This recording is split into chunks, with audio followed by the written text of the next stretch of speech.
this is an iHeart podcast. Guaranteed human. Imagine winning game day before the whistle blows. With American Express as the official payments partner of the NFL, card members around the world can get used to that feeling and enjoy incredible experiences at select events all season long. Plus, with the American Express Platinum Card, you can get exclusive access to unique experiences at sporting events and concerts worldwide, getting you closer to the moments that matter. Now that's membership at its best. Terms apply. Learn more about Amex's partnership with the NFL and premium events collection at go.amex/NFL. The 2026 NFL Draft is here, and the NFL Daily Podcast has it covered from all angles. Join me, Greg Rosenthal, and Jordan Rodriguez after night one on Thursday. Nick Shook joins me night two Friday, and then Sunday to recap everything that went down over the 3 days in Pittsburgh. We'll tell you who won the draft and which players were my favorite picks. Listen to NFL Daily with Greg Rosenthal on the free iHeartRadio app. Open the app, search NFL Daily, and listen now. You're about to listen to the Late Round Fantasy Football Show, which originally aired on YouTube. If you'd like to catch the show live this offseason, you can head to the Late Round Fantasy Football YouTube channel, youtube.com/@LateRoundFF. We'll be live each Wednesday at noon Eastern. Without further ado, here's this week's episode.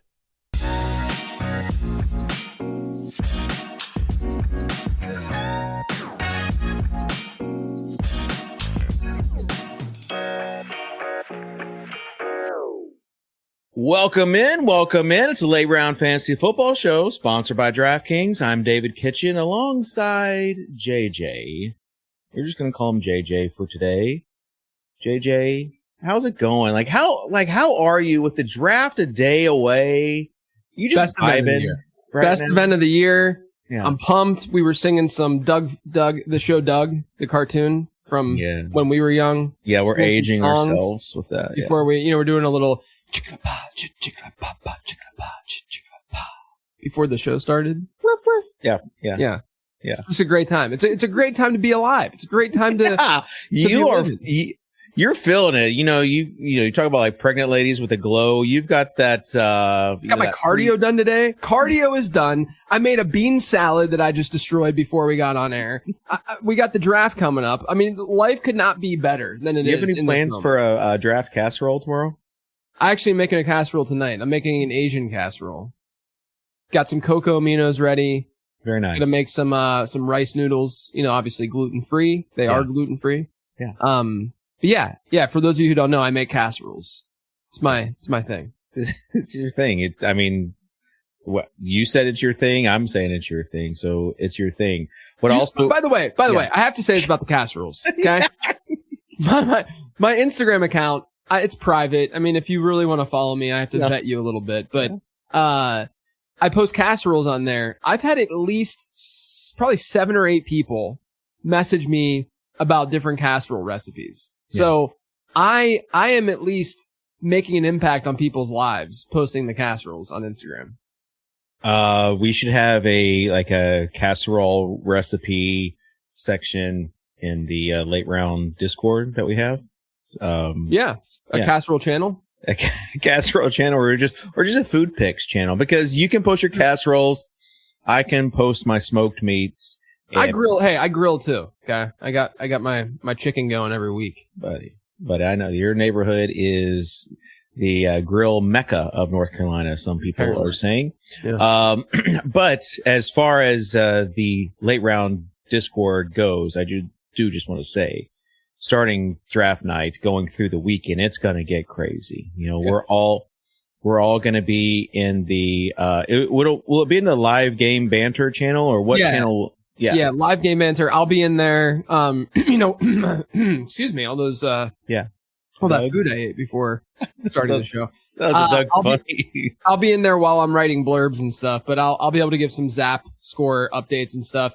I think Jordan Tyson is going to probably break people's brains because, for the record, if you guys are reading the prospect guide, Jordan Tyson's Zap score was a 92, which was a decent bit. Like, I wouldn't say it was like a definite tier above the other two, but it was. You could have argued that he would be in his own tier based on the Zap model. I put them in the same tier just because of the injury stuff. Blah blah blah. Like, there was a chance that his draft capital would fall. if he goes 5th overall, yeah, and I'm just putting in that 5 for the draft capital for Jordan Tyson, he's going to look very good in the Zap model. We'll say that.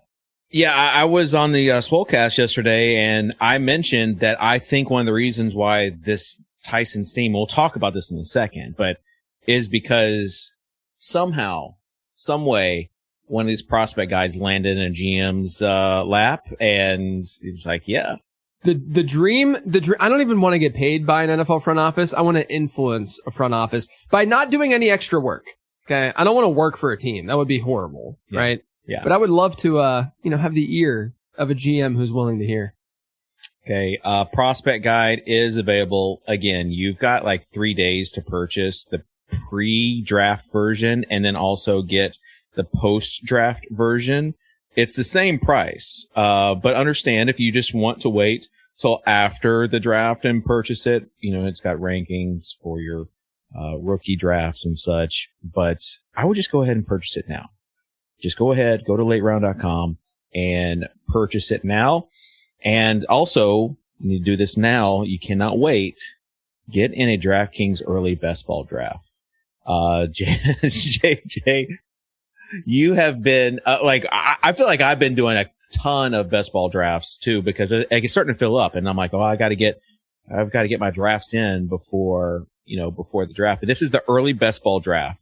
So it'll close like during the draft. And so these players, you don't know where they're going, and you entered a bunch of slow drafts and then they sped up the timer. So you've been in, slow draft season. Well, yesterday was tough. Today they're all done. I mean, I missed a couple picks, but I actually think that because I was on top of it, I might have been at somewhat of an advantage. Yeah. For other people. Yeah. The problem though is that when you get down to those 10-minute clocks, you might see it, with seconds left, and you're just kind of like, so I wasn't as optimal as I could have been. And there were a lot of picks coming in. So I was just kind of making picks based on, so I was reaching a little bit for like a 19th rounder and a 17th round, stuff like that. But I just wanted reasonable roster construction. That was the goal in the end. I think I at least got that with a lot of the rosters. Yeah. You also did some live streams, in the past 2 days. So again, if you're not already subscribed to the YouTube channel, do that.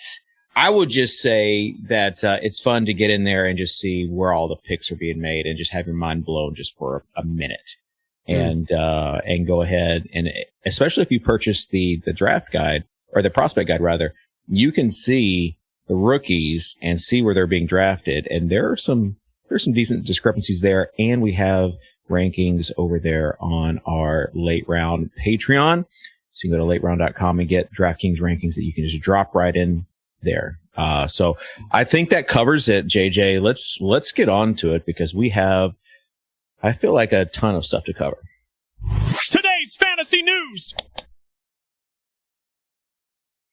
Okay, so we're going to talk about some things that are not related to the draft, starting with Alec Pierce's surgery. This kind of caught you off guard on the live stream yesterday when I announced it. But surgery, 3 months, should be ready for the start of the season, though. Look, I've said it before. I'll say it again. I'm really happy for Alec Pierce getting his bag this offseason. I just question, I think it's rational. I question what the volume upside is for Alec Pierce, because even when you look at his profile in college, when he was at Cincinnati, he was never a high volume getter. I think he's maxed out at like a 21% target share. I mean, I said it on the show back on the free agency episode that you guys can go back and reference, but I worry about what that volume upside really looks like. Now, he's gotten better every year of his NFL career, in my opinion, or at least we saw the jump last year. So like he's gotten better as a player.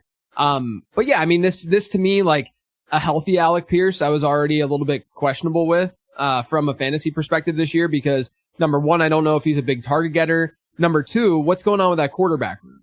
Like Daniel Jones tore his Achilles. It was a really bad injury. And that's an injury that we've seen, Aaron Rodgers not look totally normal and 100% the first year he's back. Kirk Cousins not look totally great 100% the first year he's back. I don't think that we should just expect Daniel Jones to just be fine, right? And yes, that would be helpful for Alec Pierce if he was, but that's just another layer to this, into the Alec Pierce story. So I can understand him more in best ball, I guess, because he's a big player. I think he works. He's one of those players. It's like the way I kind of view Carnell Tate in a way, where these guys who can win vertically and do a lot in contested catch situations, which Carnell Tate has one of the best contested catch profiles that you can possibly find. Those guys, to me, can often be more attractive for real football and what a real NFL team wants to do, as opposed to fantasy football. And I say that because those guys don't always come with a lot of volume, and we're chasing volume in fantasy. Like especially in these PPR formats, like a guy like Amon-Ra St. Brown is a cheat code, because he just gets peppered with these looks. So that's my case kind of against Alec Pierce. I'm not like, will he be in a void in the draft guide this year? There's a possibility. But I don't want people to walk away thinking that like, all my research is done. This is how I feel in April. I got to feel this way in July. But right now I haven't been very heavy on Alec Pierce and thinking very optimistically about him. And then, this injury at least adds a little bit of something to that risk profile. Yeah. Right now on, DK, his ADP is at, 6'7". So yeah, he's at 67 around like Marvin Harrison Jr., Michael Wilson, Makai Lemon, who we'll talk about in a second. So, an interesting spot for his ADP and what you're going to do with him. And again, that could go down with this surgery news and with the NFL draft. Things will be fluid with its ADP. That's the other thing too, is I think the Colts are squarely and firmly in position to get another wide receiver in this draft. Yeah. Day 2 kind of player. Like, I'm not saying they're going to, get one in round 1 or anything, or trade up or anything like that. But, I like Josh Downs. I think that he can play on the outside, but we've seen them not really do that. They don't really have another perimeter player to like, or as Matt Harmon would call it, a sacrificial X, someone that they can just throw out there and, open things up for the offense and be good enough to do something like that. And there's a lot of those kinds of players, I think, on day 2 that teams are going to go after that I'm not like overly high on, but that might also move down Alec Pierce's cost post draft. And, whether it's warranted or not, in my opinion, it probably won't be warranted, but, that's another reason why his ADP might fall. Okay. On the Brandon list, it's like Brandon Gadula, number 1, number 2, Brandon Aubrey, maybe. Oh, we're talking kickers on this show. Okay. And this is my caveat here. Usually I would not do it, but this guy is the highest paid kicker now in NFL history. Yeah. Came from, the AFL or XFL or whatever, but good for him getting the bag. I just want to get some love to kickers before we get on to it. Yeah. Good for Brandon Aubrey. Still not my 101 Brandon. My 101 Brandon works for late round fantasy football. This is what I said. Yeah. He's 1 or 2. But how nice is it for the Cowboys where they're on the 50 and they're like, let's just kick it. Yeah. I mean, he's great. He's phenomenal.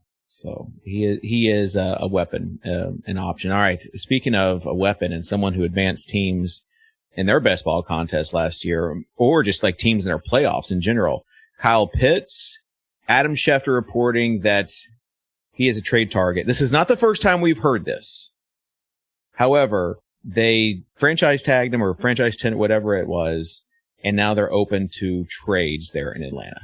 It's kind of interesting because they lack pass catching depth on that team. Mm-hmm. They went and they got Jahan Dotson and Olamide Zaccheaus this offseason, which probably okay, like 3-4 types on a team, and like I said, hopefully more 4s, in a wide receiver room. So obviously Drake London's a stud, but outside of him, there's really not that much that they have going for them. So if they were to move Pitts, I would assume they're trying to do something in the draft to make up for that. And, that would really shift things around, I think, in the way that we're talking about, what their needs are. Like an Eli Stowers would be interesting. That's really like the most 1-to-1 replacement type player, I would say, to a guy like Pitts. But, I saw the Chiefs were linked to him a little bit. The Chiefs are being linked. The Chiefs are being linked to a lot of tight ends for obvious reasons. Right. But I still think they need can they just not be weird with the way they pick wide receivers? I just want them to not pick a weird wide receiver. That's it. Just pick a normal capable wideout who can play all over the field. Don't get an undersized guy. Don't fall in love with the gadgety types. Just get a normal dude. Even Rashee Rice was not a normal player. Like he was not and he's being used completely differently than he was in college. Yeah. Like just get Jordan Tyson is what I'm saying. It would be so great if they just went and got Jordan Tyson. I don't think Tyson's going to be there though at this point. Great. Now in the chat, again, if you're listening, just bookmark the event for Wednesdays, noon Eastern. Join us on YouTube. Hop in the chat. In the chat, they're talking about kickers. That's my fault. I apologize about when it's too high to draft a kicker. But also, I want to pull up this comment right here. The Pitts fodder is all being pushed by Atlanta in hopes they could get someone interested. And that leads us to some of the things we'll talk about as far as like the whole smoke and mirrors of draft season. And like, even as a Titans fan, I can't keep up with all the reports. One of my favorite things on social media is the people that have been taking all these draft analysts and draft experts from week to week at what they're hearing. And every update is different. Yeah. About what they're hearing. Yeah. There are, I don't study the draft the way that some people do. You know, our friends that establish the run go hard with the NFL draft, right? And looking at props and analyzing which reporter knows what they're talking about, which ones don't. There is so much smoke all the time, right? And we're seeing that right now. And I see it in chat right now where Brennan is saying that the Tyson steam is fake, right? All I can do is go with what my general evaluation is saying about these players and what I feel about these players. And I have tested NFL mock draft database data going back to when it goes back to, I think, 2016.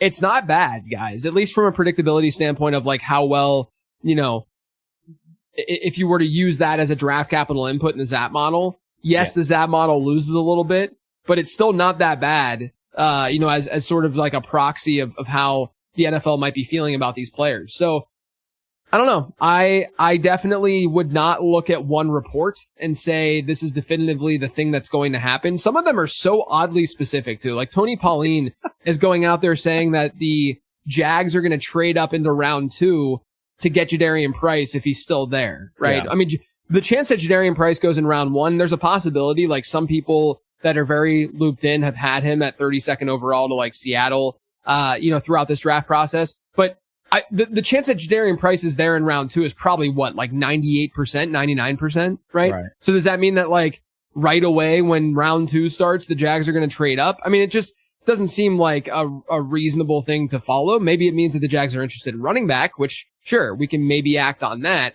But there's a lot of reports like that where it's like, what is the action here and how realistic is this thing? Yeah. And so, yeah, I mean, a lot of smoke, a lot of teams probably doing some misdirection stuff. And it's hard to believe what's really going to go on. And I think it's even harder in a draft like this where there aren't these very clear studs. Yeah. Like there, I like Jordan Tyson. Jeremiah Love is a stud. But the fact that we're talking about very much in rebuild mode teams, Arizona, Tennessee, right? Atlanta. These teams that are probably a couple years away. The fact that we're talking about them taking Jeremiah Love says to me that this class just lacks that high-end talent because they're willing to go out. And I talked about the positional value stuff, last week or the week before, whatever it was. Yeah. It tells me that this class is really lacking up top. But also I think, I don't know, like we might see a situation where someone trades up to get a running back. How crazy would that be? Yeah. It'd be nuts. Yeah. Well, and so, I think running back, maybe. I genuinely think that we are going to see madness tomorrow. I hope I think it's going to be crazy. I hope you're right. I mean, I want things to get crazy. I want the where everyone just goes nuts and starts running around the room moment. I remember we had that when like AJ Brown was traded. Yeah, well, you were, yeah. Mine was like tears, like shock. There was no running around the room. I think we might get stuff like that going on in this draft just because every team is going to have such different evaluations. Like, I obviously focus on the skill position players, but even then, like, there's no, like, Jordan Tyson's getting steam, sure, but he's not the consensus wide receiver 1. And even if you look at, like, these mock draft sites, Cardell Tate has comfortably been the wide receiver 1 in this class all offseason, or for most of the offseason. Yeah. So, I think teams are going to have varying levels of, from an evaluation standpoint on these guys. We'll talk about Tyson in a little bit. But I just think it's going to be sort of the Wild West when it comes to what we see on Thursday. All right.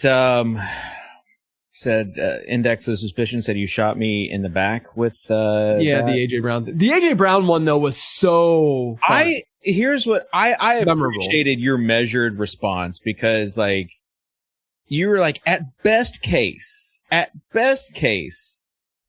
like you're going to get a guy who at his like top level is going to be where AJ Brown is, and that is like a top 5% outcome. And turns out that guy's now not even he hit the bottom 5%. Right, with some bad injuries and everything else. I felt bad for the guy, but I remember specifically like clinging to what you had to say and being like, you know what, JJ's right.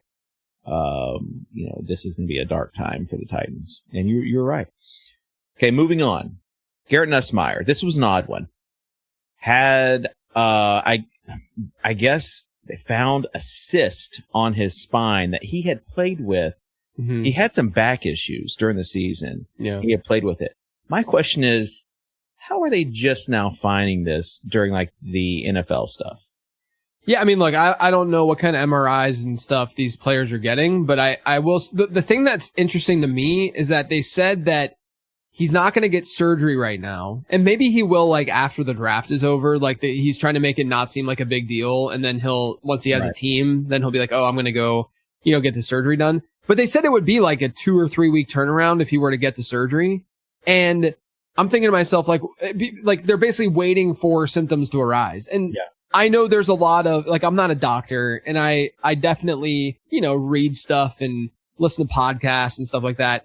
And there's a lot of really interesting thoughts on something like full body MRI. And the reason why people shouldn't do full body MRI is because you might discover something that you actually don't need to fix, but you have it, and then you go and fix it, and then that causes more problems, right? So this could be a situation like this where the doctors are like, don't go in and fix it because it actually might cause more problems. And just the way that it's being reported is like, oh yeah, walk in the park. It's like your wisdom teeth. It's like no big deal. It's on your spine. Yeah, right. I mean, spinal stuff is scary. It's always scary. And so I don't know. On one hand, I'm like, if the reporting is accurate, then why would he not just get this surgery immediately and not have to deal with it? Because they're saying that he wouldn't have to deal with it after that surgery. On the other hand, I'm like, the reporting on this is probably like downplaying it a little bit because Nussmeier's about to be drafted, and that's his stock tanked last year. And there was injury focus. I mean, realistically, now like is injury related. So maybe someone's going to get a steal.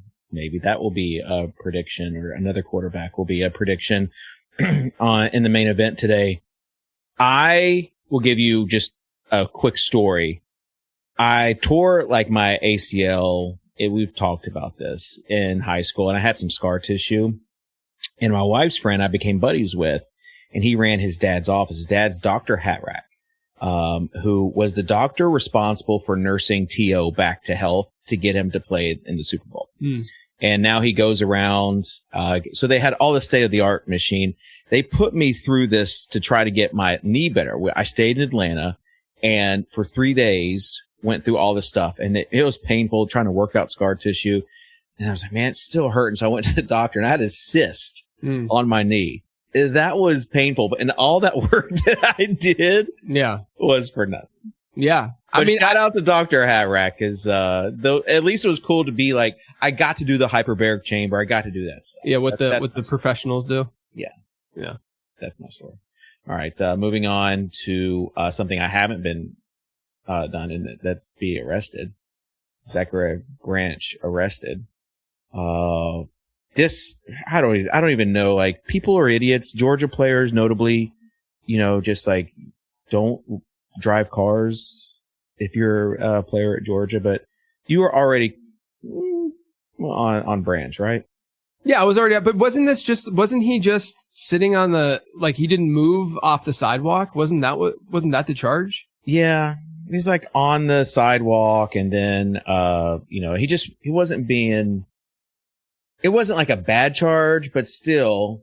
I don't care about it. You can't be arrested right before. I want to find reasons to be even lower on Zachariah Branch, the player, but this is going to make me be higher on him because it's ridiculous. Like, he got, it's just a non-story. I think everyone has been in a position where they've probably been a little, feeling a little good. Yeah. And maybe not talk back to a police officer and not, listen to the police officer. But regardless, he wasn't violent. Do you want to have your own story time? Yeah. He wasn't being violent. It was just you shouldn't be there, and he stayed there kind of situation. He probably, I think he was smirking a little bit, they reported. Yeah. But yeah, I mean, to me, it's not really a big deal. I don't think it'll affect his draft stock. I think that what's going to affect his draft stock more is the fact that, the movement that he had on that sidewalk is about as far away as he got from the line of scrimmage when he played in college. The dude he was a screen merchant, and he's just not he's a gadgety wide receiver. And this, from our perspective, what we care about fantasy football, we care way more about, guys who are not this archetype, basically, right? Like, this is the Malachi Corley, Anthony Schwartz, Kadarius Toney, Rondell Moore to a degree. That's the kind of player that we're looking at with Zachariah Branch. And it's just a really scary evaluation from a fantasy perspective. As for the arrest, there are dudes that are in the league right now that have done infinitely times worse than what Branch just did. Right. And teams are still employing them. Maybe he falls 20 spots or something than where he would have gone otherwise. Yeah. Because it's just like enough to be a tiebreaker, but I really don't think there should be anything. All right. The Giants the Giants traded a player to the Bengals for number 10 overall pick. Now they have 2 picks in the top 10.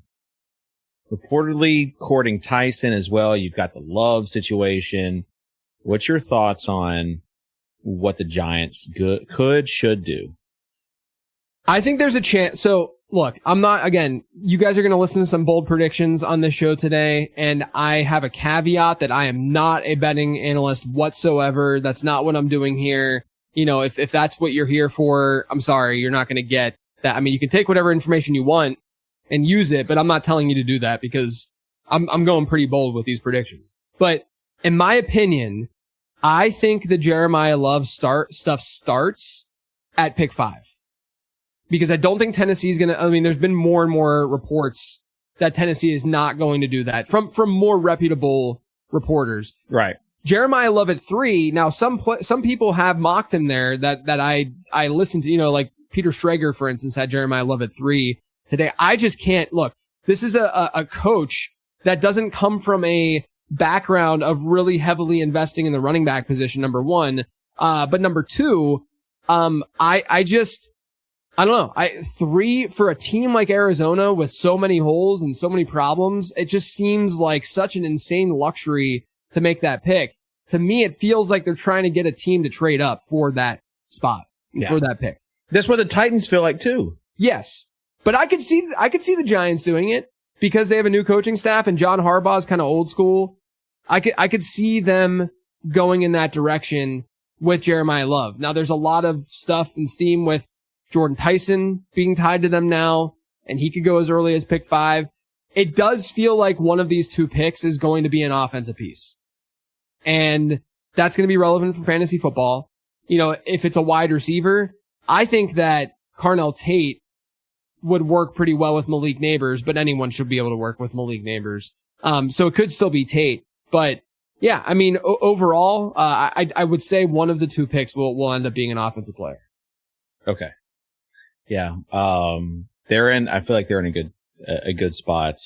We talked about Love. What's Love got to do with it? As far as 3rd, 4th, let's say the Giants don't pick him at 5 though. Where does he go? 7 to Washington. Yeah. Or a team comes in, swoops in.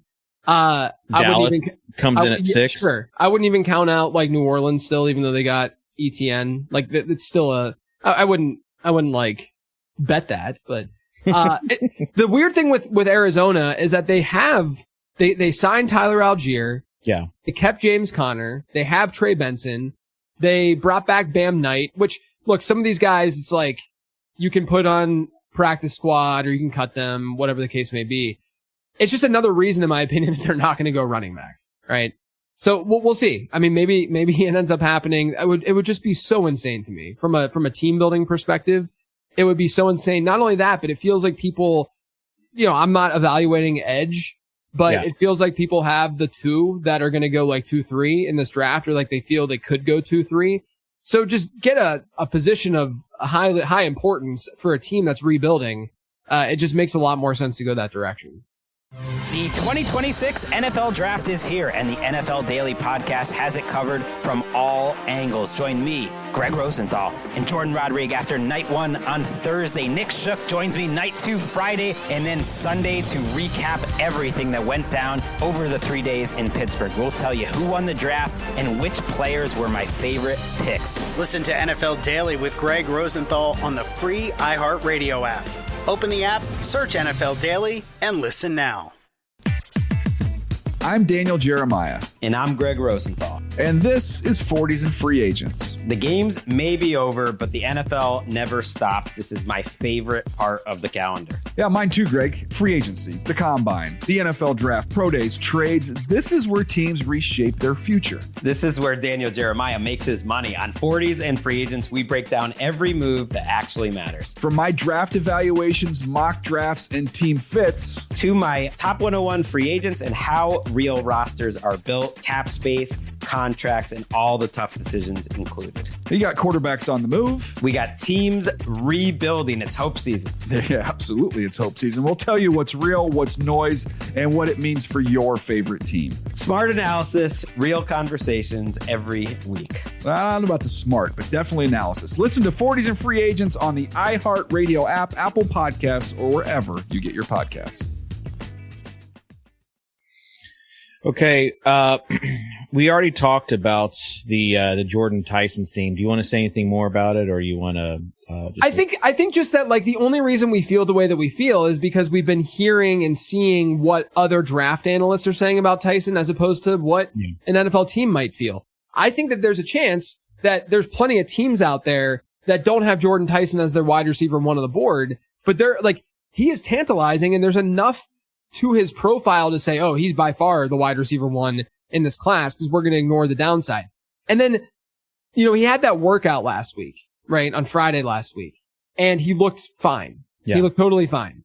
And people were like, there was that one clip of him running that fade, and he's jumping out of the, out of the building, and like, it was just like an insanely, as people would say, TikTok-y type rep, right?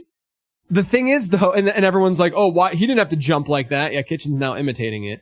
He didn't have to jump like that. He didn't have to do that. But guys, he kind of did, because he's showing in that situation that from a mechanism standpoint, his body is able to do that thing. And he's showing the teams, the GMs, the coaches who are there that he can do everything right now, that the hamstring is in the past, in the rear view. And I've heard, doctors now, Dr. Chow, for instance, go out there and say that the hamstring is not the issue here. The issue is more so the knee. And I've said this throughout the offseason. If you're going to use the knee injury as a knock on Jordan Tyson's 3rd year in college was probably the best single season of any wide receiver in this class on a prorated standpoint. So he bounced back from that knee just fine. It doesn't seem like that's a problem either. Yeah. So I think all of it's just coming together now, where some of these reporters / draft analysts who do mocks, who are tied into the league, now know that some of these teams really do covet Jordan Tyson. And as a result, he's just moving up draft boards. I don't think it's all steam. Like, I think Jordan, I bet, I said I'm not going to give betting advice, but this is in the past though, so it doesn't matter. I bet Jordan Tyson wide receiver 1 off the board a few weeks ago because of some of this stuff, right? Because this is a situation where the wide receiver class seems interchangeable. There's not a consensus. And to think that Carnell Tate, I still think that Carnell Tate has a very real chance to be the wide receiver 1, but at that point, from an odds perspective, he was like very locked in as the wide receiver 1 in this class. But meanwhile, you go from analyst to analyst, Louis Riddick's out there talking about how Jordan Tyson is a difference making wide receiver, that he's elite and he's great. And, the Zap model, I'm not in the national media, but the Zap model really likes Jordan Tyson too. There's enough there for me to say Jordan Tyson is a great prospect, right? Yeah. And that he's got a higher ceiling than Carnell Tate. I truly believe that to be the case. So will that come to fruition in the NFL? We'll see, but I can understand why he could be a top 10 pick in this draft.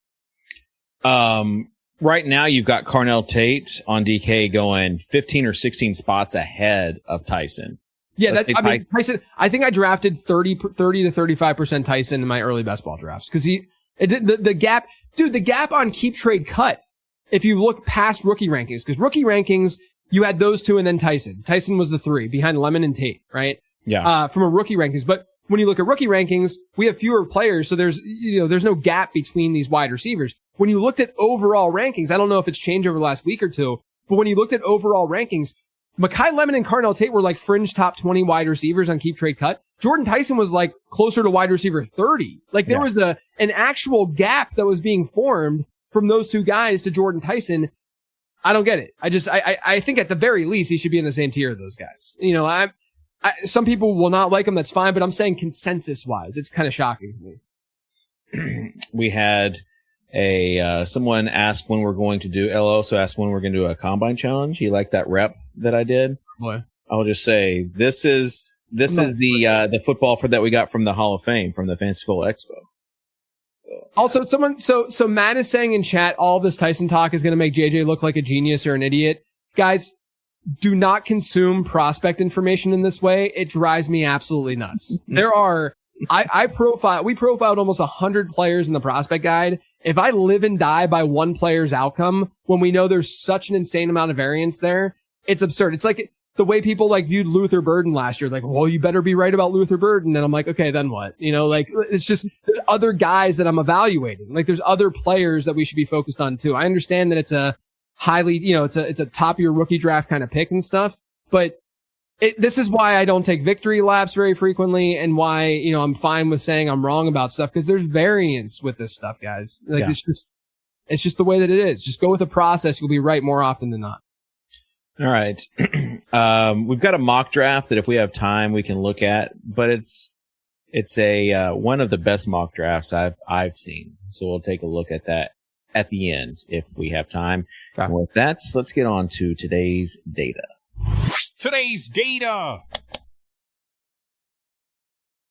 right. We're looking at top 100 wide receivers since 2018 with a lower than 75% or a greater than 75% slot rate. Yeah, so I was doing the newsletter that Gadula and I did that got sent out yesterday, which was 30 stats to know about this year's NFL draft class. I do it every year. We have a different number every year. I think last year was 25. This year was 30. But I found it interesting. As I went through the evaluation process with Makai Lemon and I looked at his profile analytically and I talked to Matt Harmon or I watched him while I was writing the profile, I liked Makai Lemon more and more, sort of as the process went on. And I've said a lot on the show that I think Makai Lemon is a fairly, landing spot dependent prospect from the standpoint of like what we'll see in fantasy football. I think that the easiest go-to is looking at Amon-Ra St. Brown, where, different kind of prospects from a standpoint of like how touted they were, what their metrics looked like, etc. Like Makai Lemon has better metrics than Amon-Ra St. Brown did. Amon-Ra St. Brown, though, had pretty good metrics for a 4th round pick. Regardless, you can kind of envision what Makai Lemon would be in the NFL from a ceiling perspective in fantasy football when you think about Amon-Ra St. Brown. Inside out mover, peppered with targets. You get a quarterback who's good on those timing routes when structure is there, right? The problem is if it's not there, I wonder what, we might only see 70% of what Amon-Ra St. Brown's production really looks like. And so Lemon in a spot where he doesn't have an opportunity to get peppered with those targets, where he doesn't have a great quarterback to be able to feed him the ball in that way, that becomes a little bit scary. Regardless, all of his marks looked really good analytically. And then I did a query for this newsletter, and I've researched this in the past, don't get me wrong, but it was more glaring whenever I did it, this week.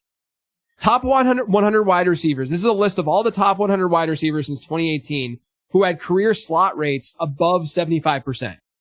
And it's looking at their, and also who had out wide yards per route run rates above 3, because that's sort of a sticking point for Makai Lemon is that people say he's only a slot, but when you look at what he did on the perimeter, he had the best perimeter yards per route run in this class. Unfortunately, there have been other slot receivers over the last handful of years that have come out and had really good out wide yards per route run rates above 3. Yards per route run above 3 is phenomenal. And all of them but one of them busted.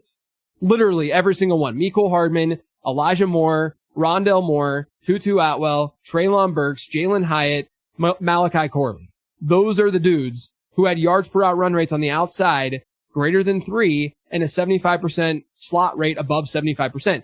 The only hit is Jackson Smith-Njigba. Now, if you look at Jackson Smith-Njigba's profile, I would say that matches up more. This is where the pro side comes from Makai Lemon a little bit, is that, and some people might be wondering like, well, why would they be so good on the outside, on the perimeter and yards per route run when their slot rate's so high? One of the reasons could easily just be variance, right? Because when you are playing in the slot so much, that means you're not out wide that much. When you're not out wide that much, your sample size is small, and that can skew things. It's very similar to the argument that people have about zone versus man right now, where they're sitting there and they're like, oh, zone yards per route run is so much more predictable and predictive than man yards per route run, which is not wrong. But at the same time, players play against zone more frequently. And so when there's more zone reps and more zone routes, you get a higher sample size, which will increase that correlation because the better wide receivers are going to be good in zone. Just like they're going to be, you can look at career yards per route run and get a similar, outlook on a player, let's say. Basically, like, I think zone yards per route run you can look at and you can start to be like, oh, this is really frightening for this prospect, but don't only use that number to justify drafting a player or not. Now, it's a similar thing with Makai Lemon. The difference with Makai Lemon to a Tutu Atwell or even Treylon Burks, he had a better career yards per route run rate. You can see in this chart, it was better than everybody but Jackson Smith-Njigba, right? He had a really elite first downs per route run rate. He had a really good slot per route run rate. The only one on this group that was above 3 in slot yards per route run was Jackson Smith-Njigba, which tells you, which is kind of counterintuitive because they're slot players, but they're not they're not as good in the slot as they are in the perimeter. But again, it just goes back to this idea that you're getting a larger sample size from the slot because more reps are coming from the slot. And the good thing for Makai Lemon is that he's a 2.86 yards per route run rate from the slot. That's better than all of these wide receivers. He's also, a lot of these guys are early declares, but he's an early declare. Like, there's a lot of good stuff to Makai Lemon's profile, but I do think that this speaks to the idea more about Makai Lemon being more landing spot dependent than maybe some other people would think. And it's just another reason why I feel more comfortable with having Jordan Tyson as the wide receiver 1 in this class. With a name like Lemon, it's tough. Like if you're a bust, because then people just the puns write themselves. Someone in the chat mentioned Brian Hartline. That OSU receivers, Ohio State receivers had the benefit of Brian Hartline. I'm anxious to see if that trend continues as far as Hartline and his wide receiver magic. He moved, didn't he go to a different? Isn't he coaching in Miami? Yeah, he's Miami. Well, where's he? No, he signed with South Florida. That's what it was. Yeah, USF. That's where Miami is located, in South Florida. Yeah, but I mean, like, yes. No, I was thinking of where he was as a receiver, actual receiver. Yeah, I knew that he went somewhere else though, and so it's going to be interesting to see what if there's a pipeline there, right? All of a sudden, we get all these wide receivers.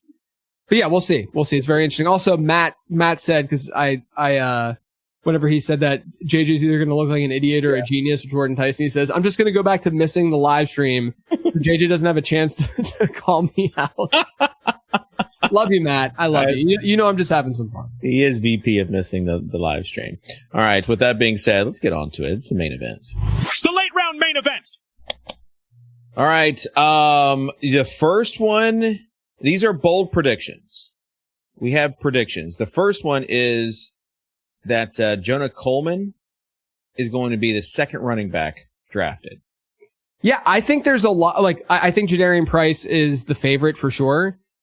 I'm putting Jonah Coleman here because I think he has the best, like, from a real team perspective, right? Like, I'm not talking fantasy and what we're looking at. Like, I like Emmett Johnson a lot. I think Emmett Johnson, you could argue, has this too. But Jonah Coleman has the size and he has the production and he has that do-it-all ability that we've already seen happen, in college. He has a good pass catching profile for his size too. Yeah. The thing that I think, he didn't test at the combine. He actually didn't test athletically, I think, at all. He didn't have a 40 at least. And I think that from like a normie perspective, draft analysts who are putting together mock drafts, naturally pushes a guy down a little bit because of the uncertainty, but teams might not care about that as much, or they have information that we don't have. And so it's a long shot, but I'm going to say that Jonah Coleman is the RB2 in this class from a draft capital perspective. There you go. You got Carson Beck is the Steelers' target. Yeah, there's some vibes trending in this direction. Some reports out of Pittsburgh that it could be the pick. But I think what's interesting about this is, and this is probably my least fun call out on this show, in my opinion, the Carson Beck one. But I think the Steelers, when you look at their quarterback room, obviously they're waiting for Aaron Rodgers. They have Will Howard, who they're going to hypothetically be starting this year if Aaron Rodgers is not, it doesn't report or doesn't want to play. I still think Aaron Rodgers is going to play. I've been drafting him in best ball because you can get him in like the 20th round and, you get a potential free starting quarterback. But Beck at least has that experience where you're not going to be able to find that really with other quarterbacks to that degree. And that would be intriguing for a team like Pittsburgh where that room does not have that. You've also got Garrett Nussmeier, the guy we just talked about. Yeah, we'll see. I think the Steelers will probably throw a dart at. Yeah, they have to. You would think.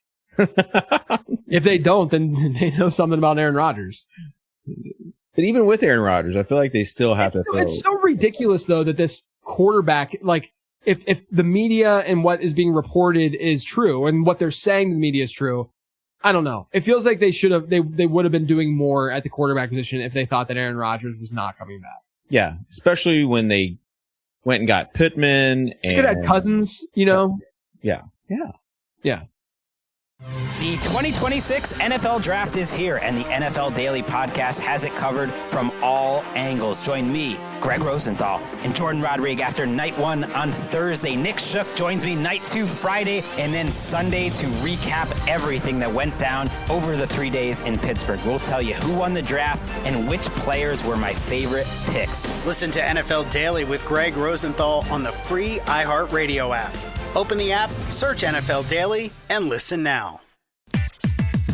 I'm Daniel Jeremiah. And I'm Greg Rosenthal. And this is 40s and Free Agents. The games may be over, but the NFL never stops. This is my favorite part of the calendar. Yeah, mine too, Greg. Free agency, the combine, the NFL draft, pro days, trades. This is where teams reshape their future. This is where Daniel Jeremiah makes his money. On 40s and Free Agents, we break down every move that actually matters. From my draft evaluations, mock drafts, and team fits, to my top 101 free agents and how real rosters are built, cap space, contracts, and all the tough decisions included. You got quarterbacks on the move. We got teams rebuilding. It's hope season. Yeah, absolutely. It's hope season. We'll tell you what's real, what's noise, and what it means for your favorite team. Smart analysis, real conversations every week. I don't know about the smart, but definitely analysis. Listen to 40s and Free Agents on the iHeartRadio app, Apple Podcasts, or wherever you get your podcasts. All right. Next bold prediction, Denzel Boston isn't picked in round 1. So after all that steam, yeah, he's not going to be picked in round 1. Again, all of these are bold predictions, so I think that they're going to happen. That's why they're bold, right? Yeah. Like, I think Denzel Boston's probably a round 1 wide receiver, but he's dipped that low outside of round 1 in early April on NFL mock draft database. And he doesn't have a clean analytical profile. I talked about that on the show that dropped yesterday on the pre-draft ranking show.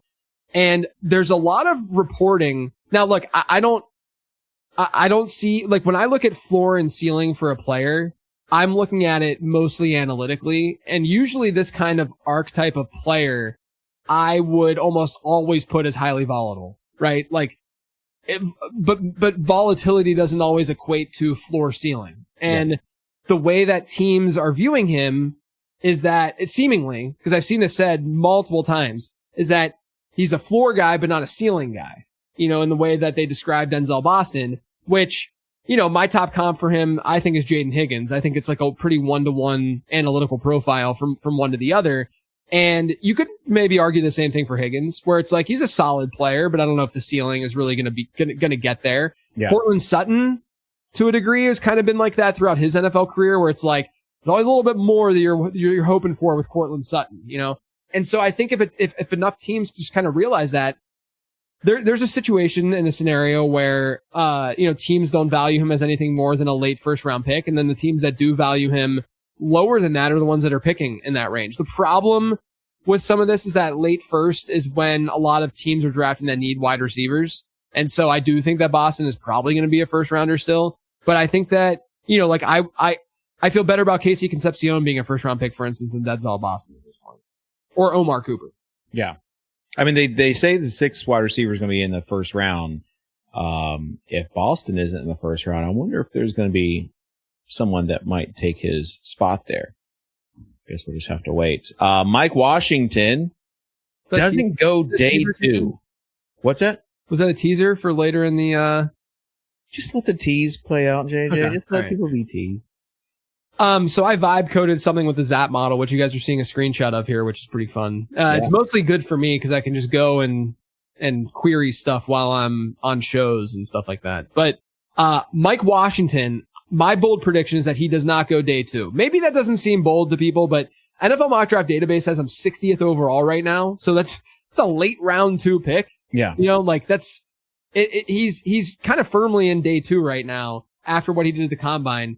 But I'll say it again, I thought he looked better last year when I watched him, and his numbers were better last year, but his career numbers are pretty lacking. I mean, 12th percentile avoided tackles per attempt, even though he had that crazy 40 in speed score, his explosive run rate is the 22nd percentile. I like how it says 22nd percentile in the screenshot instead of 22nd. Gotta talk to Claude about that. Yards after contact per attempt, 16th percentile. Yards before contact per attempt, 29th percentile. That's amongst all running backs since 2020 in the Zap model database. So I think Mike Washington is fine within the context of this class. I'm not really high or low. I hope he's not a first round rookie pick. Then I'll probably be out on him unless he finds the exact spot like Seattle or something like that. But I think there's a chance that teams are more interested in the boring guys like Emmett Johnson and Jonah Coleman instead of going the Mike Washington route. Okay. Bryce Lance goes late round 2. Yeah. Look, this is a size speed thing. Teams fall in love with that. We know teams fall in love with that. And so, if you look at NFL Mock Draft Database or a lot of places, he was a day 3 guy for a while, maybe late day 2, but I'm going to say he's going to go late round 2 because it's a profile that a team like the Colts, okay? Chris Ballard loves going after these athletic, Alec Pierce, Adonai Mitchell. He loves going after these athletic, field stretching, beasts. Yeah. They even got Michael Strawn, a guy from Charleston. I think he was undrafted, but they even had him on the roster for a while. And he was a 6'5", 230, just crazy frame.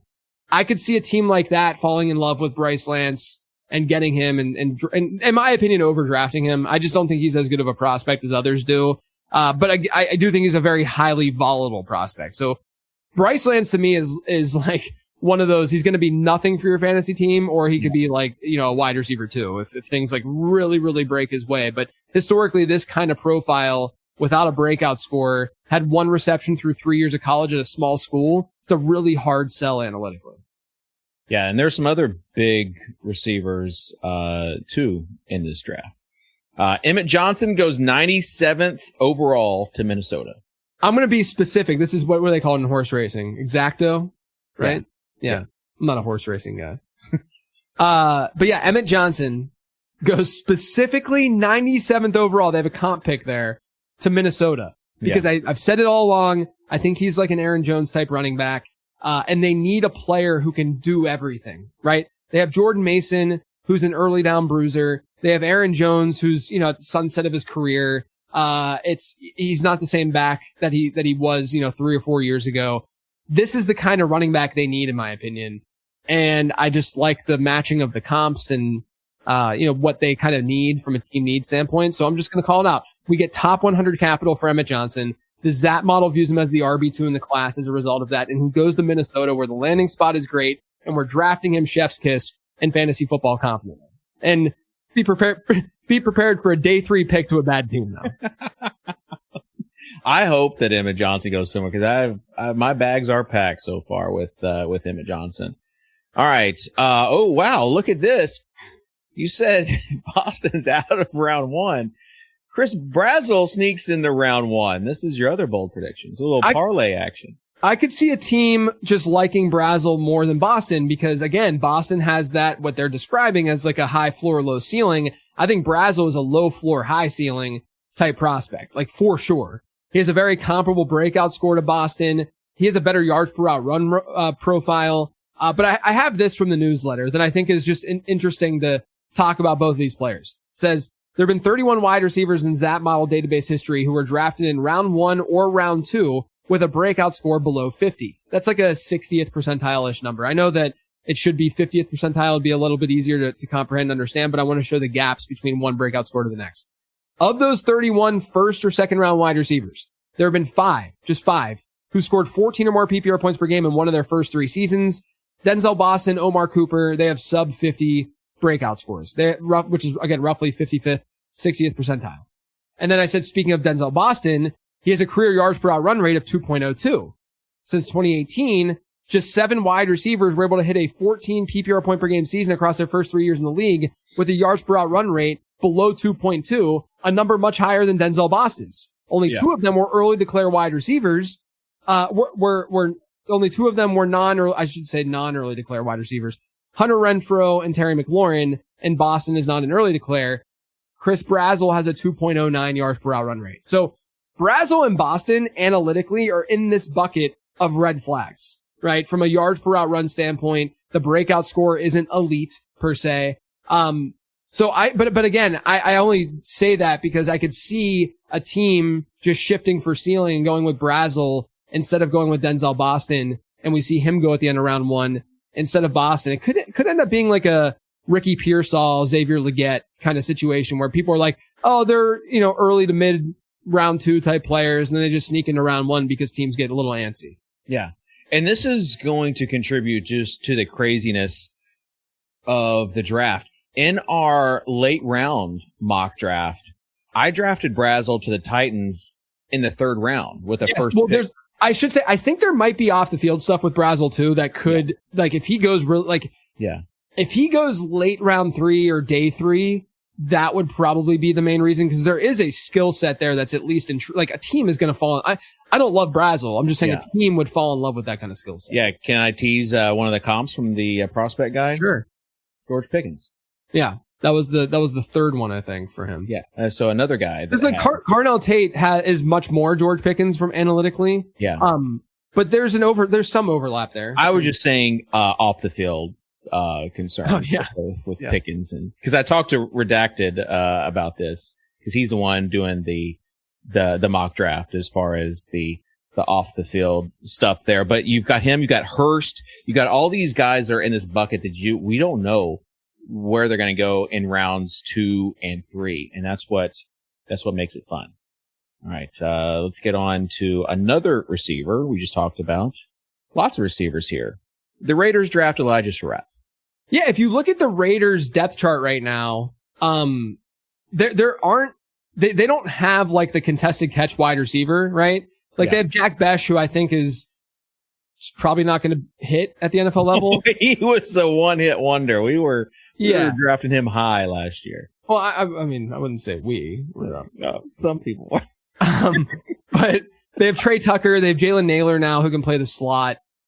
I could see them wanting to pair Fernando Mendoza with Elijah Surratt. And it's not bold to say Surratt could go in round 3. I think he has a better analytical profile than that. But if Surratt is there round 3, I'm going to say another exacto of him going to the Raiders. There you go. A little shower narrative. Yeah, exactly.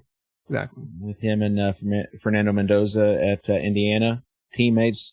Okay, boy, this guy, he's been in the news. Zachariah Branch goes all the way to day 3 now. I think enough teams might be like, oh, I don't want to spend a day 2 pick because of this stupid arrest and it's going to show judgment, whatever. I mean, it's stupid, but that could happen. But also, I think he's a gadget player, poor production profile. There's other gadget guys in this class as well, where a team might say, oh, I can get Kendrick Law day 3 or something like that.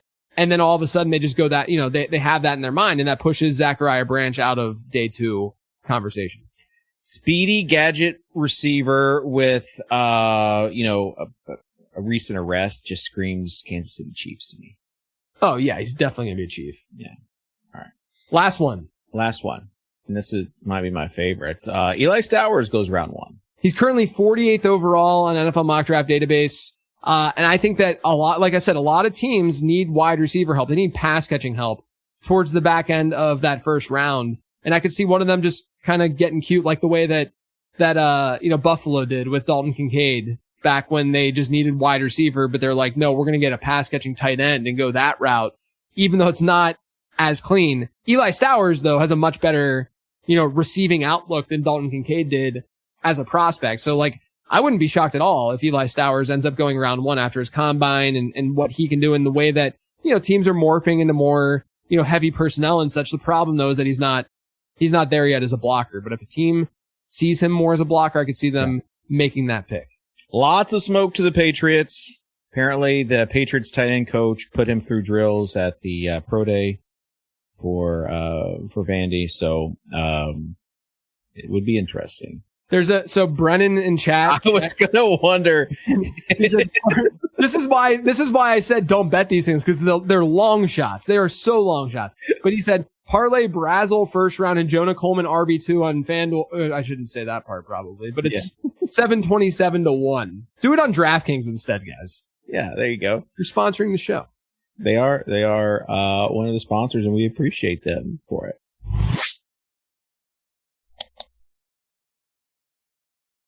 Oh, wow, look at there. It's a huge QR code. Make that bet. Actually, don't make that bet probably on DraftKings. It's probably a bad idea. Again, not betting advice, these bold predictions. They're just bold predictions from JJ. But if you want to scan this QR code, you can go and get in some of those early drafts over there on DK.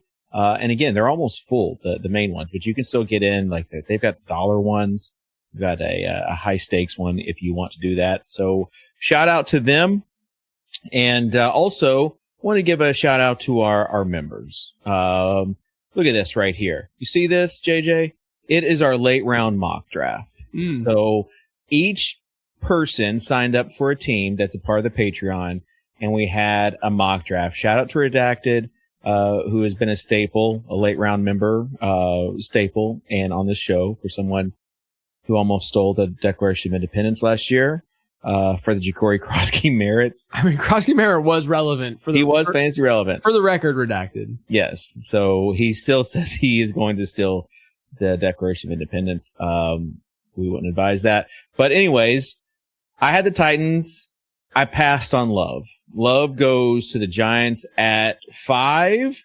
Tyson, he slips all the way to 12, to Cleveland. And then Carnell Tate went 8. There's a trade. Yeah, there's multiple trades here. Lemon to, the Commanders. Commanders need, some wide receiver work. But Sadiq to the Rams was interesting. Look, I'll say this to end the show. Yeah. It's well wanted. Peter Schrager, I haven't met him IRL, but I've, communicated on Twitter and stuff before. Seems like a great dude, but he is confirmed friends with Sean McVay. Like, we know that. He's been to, I think he went to his wedding and, he's hung out with him. He's told stories about being at parties. I think McVay had like a surprise birthday party or something at one point. And he had Lemon going to the Rams throughout the draft season. And then today he came out with his final mock, and Kenyon Sadiq is the Rams draft pick in his mock. So just something to think about, to chew on as you watch round 1. I think it'll be fun. That's right. Mr. Brad says, heard that mock draft was full of NFL insiders. Yes, there's lots of us NFL insiders. And yes, the trade was made from Cincy to the Giants after that pick was made. But it still was a good time. Shout out again to our members for doing that. If you want to be a member, go to lateround.com. You can sign up to be a member there through our Patreon, or purchase the prospect guide. JJ, what else do we have coming out? The prospect guide will be out Saturday after the draft, guys. So be ready for that. Okay. And with that being said, again, we appreciate the chat was lively. The chat was lively today. We appreciate you. We are looking forward to this draft and getting past, because this is a good season. Now, we got the rookie draft. We got startup drafts coming up after this. It's going to be a fun time. This was a fun show. JJ, appreciate you all. And we'll see you next time here on the Late Round Fantasy Football Show. Peace.